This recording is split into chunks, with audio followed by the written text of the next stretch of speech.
Y eso mismo pasa con la edad. A veces tener muchos años es malo, tener demasiada experiencia. Mire, con respecto a los jueces, nosotros, Machi y yo vivimos el caso aquel de que el juez bueno es el que a mí me gusta, o el que está del lado de mi causa. Nosotros vivimos el caso de Severino, con el caso de la corrupción. Mire, Severino lo buscaron para ese caso. Condenó a Jorge Blanco. Le puso, dicen algunos que le llevaban la sentencia hecha. Pero Severino es un orgullo de nosotros, aún con esa etiqueta que le pusieron. Mira el caso de Alejandro. Pusieron un caso para Odebrecht, pero Alejandro no lo pusieron pusieron al otro, le buscaron un caso. Entonces, ¿por qué no buscaron a Alejandro? ¿Por qué pusieron a Alejandro y no pusieron al otro? Es que nosotros estamos acostumbrados que cuando tiran el extrae, uno es que dice si está muy pegado o no, dependiendo. Alejandro tiene como juez un campo limitado y todo el mundo lo ha visto actuar.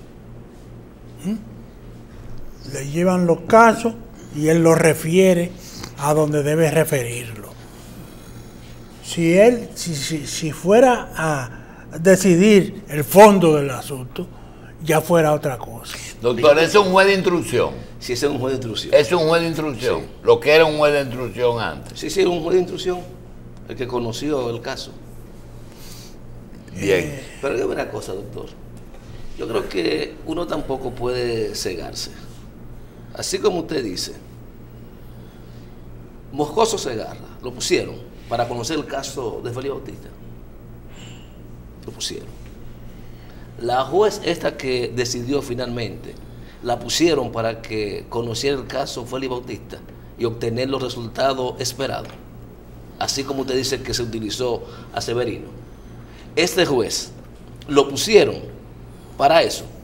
Pero al doctor, a Vargas también lo pusieron. A Vargas. Lo pusieron y me convino, pero el otro me convino. No, doctor. El problema es que uno no puede para una cosa aplicar un criterio y para otra no. Lo que yo le quiero, exactamente, sí, doctor, exactamente. Sí, es así. Y estamos cogiendo un criterio. Pero mire, el tema es largo y yo le quiero decir que es un tema que debemos tratar, sobre todo cuando yo creo que lo que hacen esas cosas que estamos mencionando, si se prueba que es así, son reos de la justicia. Doctor, pero... A Severino no se le fue nunca un narcotraficante. Doctor, de que no hay prueba, que no hay prueba. Tú vas a apelar y a buscarte otro tribunal, allá, pero aquí no. No era que yo manejo a mi antojo, porque ese es el gran dilema también. Bueno, pero no era que antes, para el tiempo de Severino, era más fácil establecer una condena, o quizás no se requería tanta prueba como ahora. Porque había la íntima convicción. Bien, señores, tenemos a Rafael Sánchez Cárdenas. El doctor Sánchez Cárdenas es viceministro de Relaciones Internacionales del Ministerio de Educación Superior y Ciencia y Tecnología, el MEICIT. Doctor, gracias por estar aquí.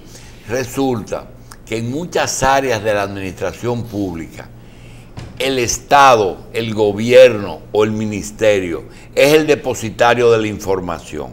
Por tanto, nosotros no tenemos ningún sentido en establecer polémicas con funcionarios, sino obtener el modum operando de ustedes.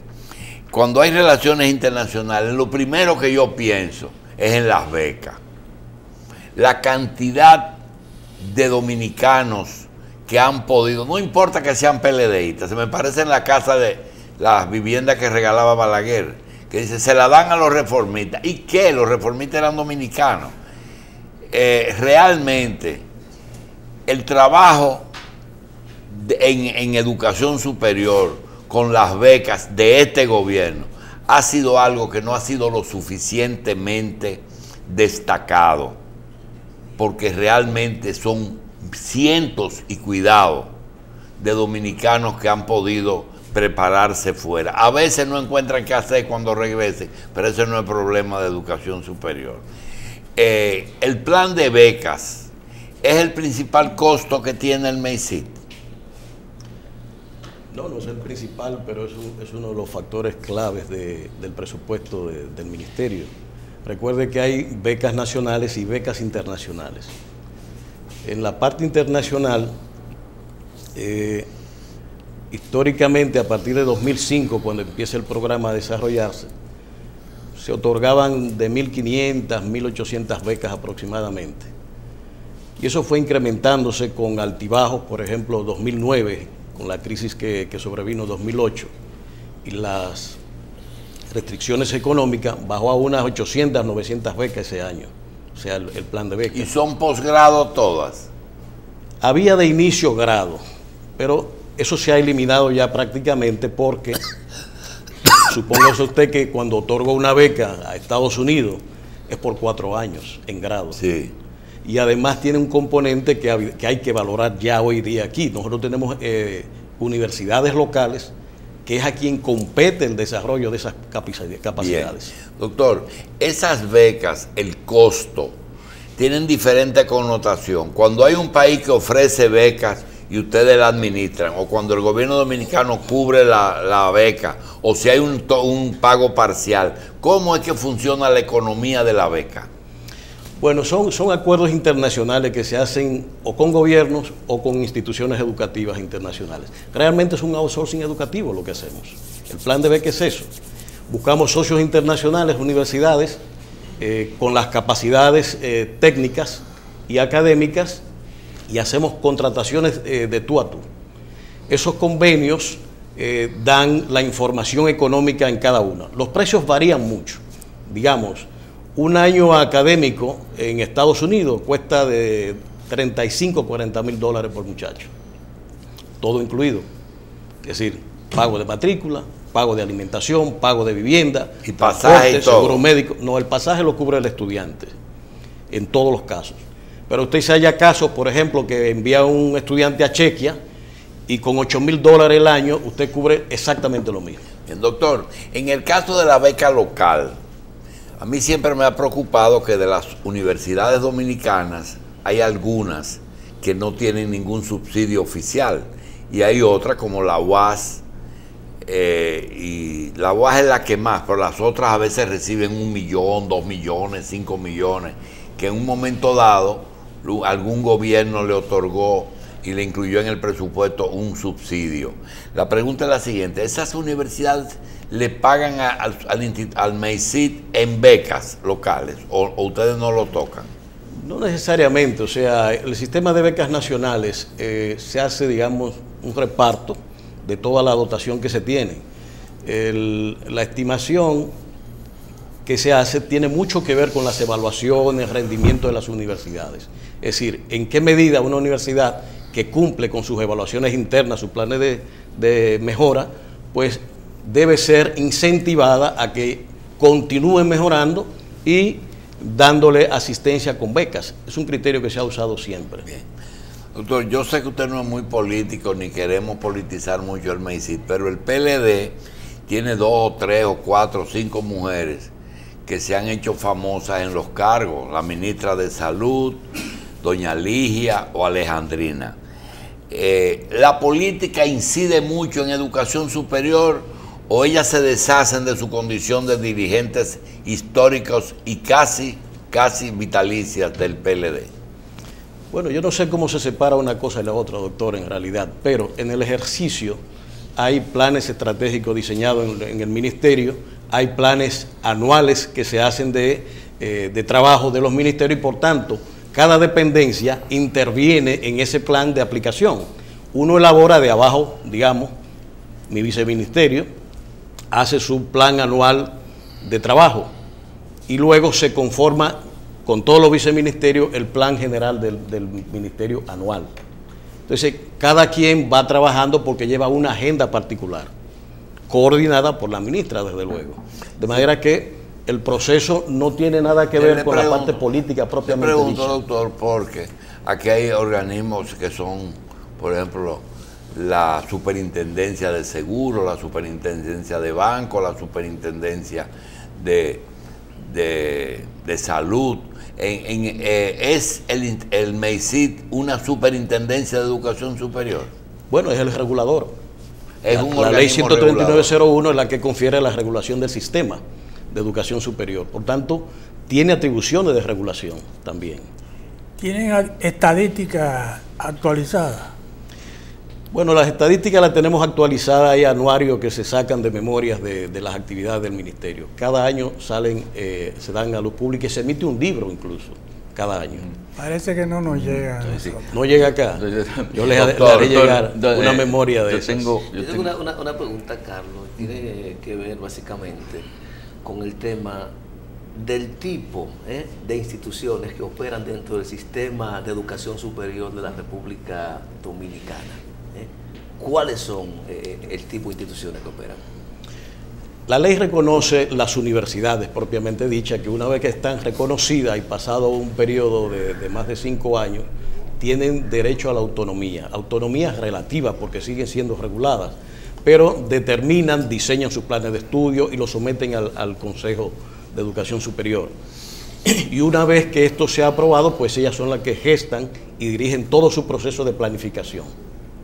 Entonces, las universidades, además, existen los institutos técnicos superiores, como el Community College de San Luis, y los institutos especializados superiores.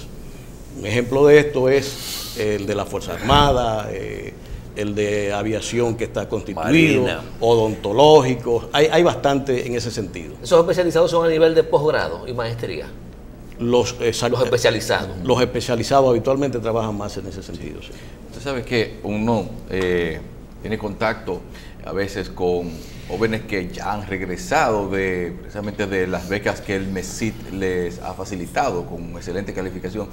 Y algunos de ellos, si bien algunos tienen una plaza garantizada o consiguen un buen empleo y califican, hay muchos que cuando van a solicitar los lugares, porque necesitan trabajar, son jóvenes y tienen conocimiento, les dicen, no, usted está sobrecalificado. Bien, eso es un problema, que no se quiere tal vez una gente con capacidad para cobrar una buena cantidad de dinero en base a sus estudios. Y también que me preocupa el asunto de que a veces yo creo que el MESID está preparando profesionales para que le saquen provecho en otro país. Se ha logrado de cierta manera adecuar o consensuar o casar más o menos la concesión de becas con las necesidades nacionales y con la disponibilidad o requerimientos del mercado para ciertas áreas profesionales. Bueno, se han hecho algunos estudios en ese sentido y los datos que han surgido hablan de una empleabilidad que sobrepasa el 60-70%. Lo que dice que no es malo, pero además con una calificación superior. Ahí interviene mucho el tema de salarial local. ¿En qué medida una persona que ha recibido una calificación de maestría es sostenida dentro de su propio trabajo sin que se reconozca la nueva calificación que tiene? Desde el punto de vista económico, que son factores de incentivo para un profesional que se ha calificado pero que no tiene los ingresos suficientes. Le pongo un ejemplo que es bastante clásico. En la educación superior, una de las dolencias principales nuestra tradicional es el tema de posgrado localmente establecido, sobre todo en la materia de ciencias e ingenierías. Nosotros no tenemos como tal. Estamos ahora haciendo pininos con la implementación de posgrados en estos campos y no tenemos escuelas doctorales en el país, lo cual usted dirá, bueno, se habla de calidad de la educación, pero no tenemos estudios de posgrados establecidos en el país, de manera que la alta calificación que implica la investigación asociada a esto se revierta sobre el sistema, cualificando y creando el círculo virtuoso que ello implica. Por tanto, yo soy de lo que creo que, aunque el plan de beca es un gran plan, tarde o temprano tendrá que focalizarse hacia una orientación de gestión de talento más restringido, alta capacidad y gente que tenga capacidad de liderazgo, que no es nada más decir un índice que se tiene, sino se tiene capacidad de liderazgo. Bien. Entonces, esos son factores que hay que conjugar en la política a futuro, donde las universidades puedan desarrollar aquí localmente las maestrías y los doctorados que necesitamos. Doctor Sánchez, el mundo camina hacia, ahora mismo hay un movimiento que se llama en defensa de la ciencia, y eso pone la educación en primer lugar. La pregunta es la siguiente: República Dominicana ya vivió experiencias muy tristes en cuanto a las deficiencias universitarias en un momento en que nosotros teníamos una meta que era la consecución de estudiantes de otros países para que obtengan profesiones aquí, y se desató una serie de problemas que afectaron casi todas las universidades. La India envió miles de doctores y científicos a Estados Unidos a prepararse. Hoy día esa gente volvieron a la India y han convertido ese país en una potencia científica. España e Inglaterra, usted lo conoce porque es de relaciones internacionales, tienen una gran capacidad de captación de estudiantes extranjeros a nivel de posgrado.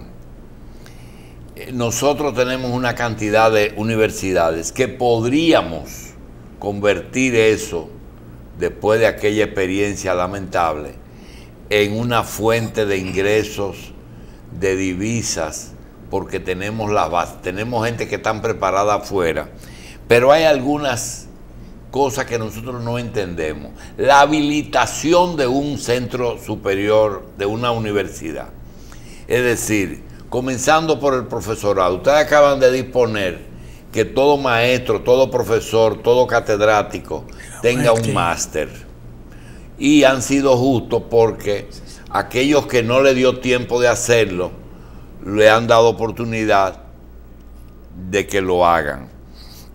En el caso del centro y de la habilitación, vemos también que ustedes le dan chance a esos centros para que se pongan al día. ¿Cómo funciona la educación superior frente a los centros para habilitarlos o darle oportunidad sin que haya un escándalo, sin que se mantengan por debajo del nivel medio tolerable? ¿Cómo funciona la habilitación? Bueno, cada institución presenta un plan de mejora permanentemente, con ciclos de evaluación intermedia que se hacen. El seguimiento de eso implica que el ministerio incluso visita las instituciones para la supervisión del plan. En ese proceso se va facilitando que en un ¿Y en plan, esa visita incluyen asesoría? puede ser asesoría ¿O no? también. ¿O nada más lo combinan? No. Habitualmente se acompaña con acompañamiento, digamos, de asesoría, de orientación, de cómo cumplir la meta que ellos se han establecido. No es el ministerio quien le impone eso.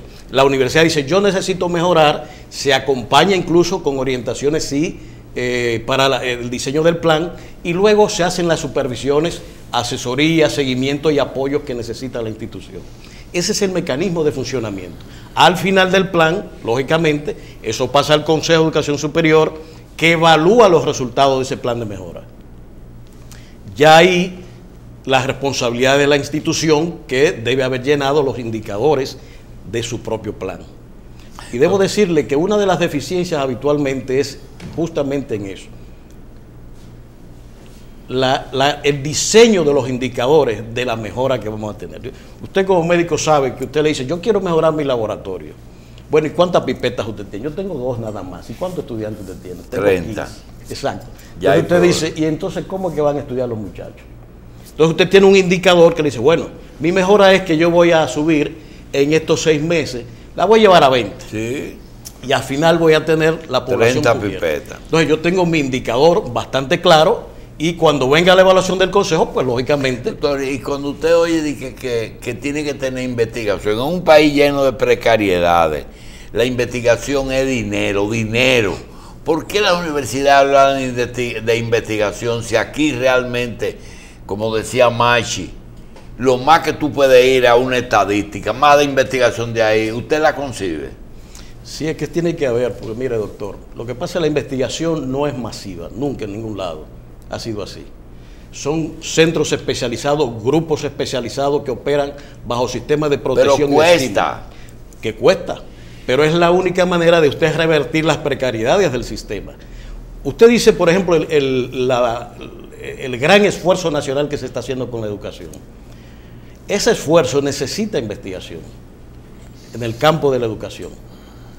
porque ya no se puede dejar que la práctica que se da en el aula no tenga alguna mirada de investigación que arroje luz sobre las prácticas, las metodologías, todo el andamiaje que implica el proceso de enseñanza-aprendizaje. Eso necesita acompañamiento con investigación que van estableciendo por dónde ir mejorando constantemente. Eso es vital.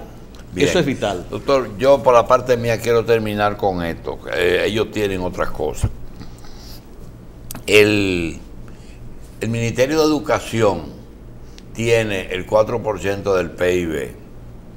Educación superior podría, ya que las aulas están listas y un profesor de una escuela pública podría recibir en algunos casos más ingresos que un profesor universitario, ¿podrían ustedes ingeniárselas y presentarle al Congreso, al Poder Ejecutivo, un proyecto en que las dos educaciones se mantengan dentro de un presupuesto que podría ser, digamos, en vez de un 4, de un 5, de 5,5, y fusionar los dos presupuestos de educación?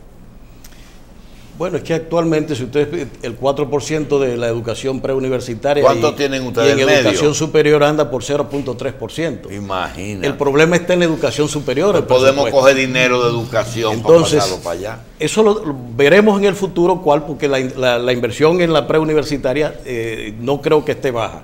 El tema es qué vamos a hacer con ella y cómo vamos a sostener eso. Ahora, en educación superior, como usted dice con el tema de investigación, si vamos a investigar mínimamente, debiéramos tener un presupuesto mucho mayor allí en ese sentido. El plan de becas internacionales que usted decía, nadie como este gobierno ha otorgado tantas becas internacionales. En 4 años, el presidente Danilo prácticamente dio el 50% de las becas otorgadas en el país. En 4 años. De manera que el proceso de mejora en la calificación de los recursos humanos que se ha hecho ahora en este gobierno es impresionante. Pero por una disposición administrativa se pueden conseguir cientos de becas locales. Por ejemplo, decirle a los institutos a las instituciones que reciben fondos del Estado, ok, tú me vas a pagar en beca, porque usted sabe bien que tener 10 estudiantes en un aula y tener 11 es lo mismo, ¿o no? Sí, o sea, hay un mínimo establecido. Por eso. Un aula promedio, 30. Digamos que son 20, por ejemplo, que se estipula. Pero no podría el Estado imponer eso por una resolución, de que las universidades que reciben dinero deben devolverlo en beca. Yo soy partidario de asociar eso al cumplimiento de los planes. Pero que nadie quiere tocar eso, doctor. Sí, pero, o sea, el subsidio a la educación local para mí es importante. Ya. O sea, las universidades necesitan apoyos financieros, porque la matrícula en las condiciones sociales dominicanas, nadie va a pagar la matrícula que pague en UNIBE en la UFED o cualquier otra universidad, porque allí van sectores sociales que pueden pagar una matrícula alta prácticamente igual que la que se paga en Estados Unidos. Pero esa no es la mayoría de la población. Pero que es un tema muy engorroso, porque si usted coge el dinero de la UAI, cierra la UAI, le dedica ese dinero a las universidades privadas atienden 300,000 estudiantes y les sobra dinero. Pero no nos vamos a meter en ese. Por eso es que las estadísticas son tan buenas. Sí, seguro. Porque yo vi muchas investigaciones en la UAS que no pararon en nada. Así es. Sí, bien. Se invirtió todos esos recursos que se invirtieron en investigación y no pararon en nada. Sí, doctor, ¿tiene algo? Sí. Precisamente saber, un licenciado de aquí, una persona que tenga un título de grado, ¿es lo mismo que aquí? ¿Puede decir que es afuera o realmente no estamos rigiendo por un estándar de medición del conocimiento adquirido en las universidades propio o tiene que haber una compensación? Tiene que convalidar, Carlos. En muchos países se exige la convalidación, pero por ejemplo el plan de becas internacionales es un buen indicador. Nosotros enviamos a toda parte del mundo estudiantes y esos títulos son allá aceptados por las universidades. De manera que hay un reconocimiento de la calidad de la educación dominicana, diría yo. ¿Cómo recibir, por ejemplo, si pongo en Complutense a un estudiante dominicano que ha egresado de una universidad nacional sin mayor Y requerimiento. ya ese dominicano que va a la Complutense o a Salamanca ya puede ejercer allá. Si es graduado de allá, sí. No, si hizo el posgrado allá, pero no el grado. posgrado no, porque hay unos requisitos para el ya, ejercicio, bien. desde luego. Doctor, En ese gracias. sentido. Y venga Muy más a amable. menudo para que nos entere más de las cosas de educación superior. Con a ver mucho si gusto. a ver si fusionamos los dos presupuestos. Eso es más complicado. Gracias, doctor Rafael Sánchez Cárdenas, viceministro de Relaciones Internacionales del Ministerio de Educación Superior.